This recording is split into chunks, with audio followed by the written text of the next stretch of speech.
BCCI சார்பில் 2008ஆம் ஆண்டு முதல் தொடர்ந்து நடத்தப்பட்டு வரும் IPL தொடரின் 18வது சீசன் இன்று கொல்கத்தாவில் தொடங்குகிறது. இதில் நடப்பு champion Kolkata night Riders, Chennai super Kings, Mumbai Indians உள்ளிட்ட 10 அணிகள் களமிறங்குகின்றன. ஒவ்வொரு அணியும் தலா 14 லீக் போட்டிகளில் ஆடுகின்றன. லீக் சுற்று முடிவில் முதல் 4 இடங்களை பிடிக்கும் அணிகள் பிளே ஆஃப் சுற்றுக்கு தகுதி பெற உள்ளது. மொத்தம் 70 லீக் போட்டிகள் நடைபெறவுள்ள நிலையில் மே 25ஆம் தேதி கொல்கத்தாவில் இறுதிப் போட்டி நடைபெறவுள்ளது. கொல்கத்தா ஈடன் கார்டன் மைதானத்தில் இன்று நடைபெறும் முதல் போட்டியில் நடப்பு champion Kolkata night Riders, Royal Challengers Bengaluru அணிகள் மோதுகின்றன. IPL வரலாற்றில் அதிகபட்சமாக மும்பை, சென்னை தலா 5 முறை சாம்பியன் பட்டம் வென்றுள்ளன.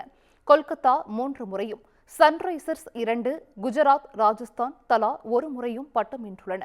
RCB அணி 3 முறை இறுதிப் போட்டி வரை சென்று தோல்வியடைந்துள்ளது. இந்த முறை கொல்கத்தா, டெல்லி, பஞ்சாப், பெங்களூரு ஆகிய அணிகள் புதிய கேப்டன்களுடன் களமிறங்குகின்றன. இன்று முதல் போட்டிக்கு முன்பாக பிரம்மாண்ட தொடக்க விழா கலை நிகழ்ச்சிகளும் கண்கவர் வான வேடிக்கையும் இடம்பெறும் என தெரிவிக்கப்பட்டுள்ளது.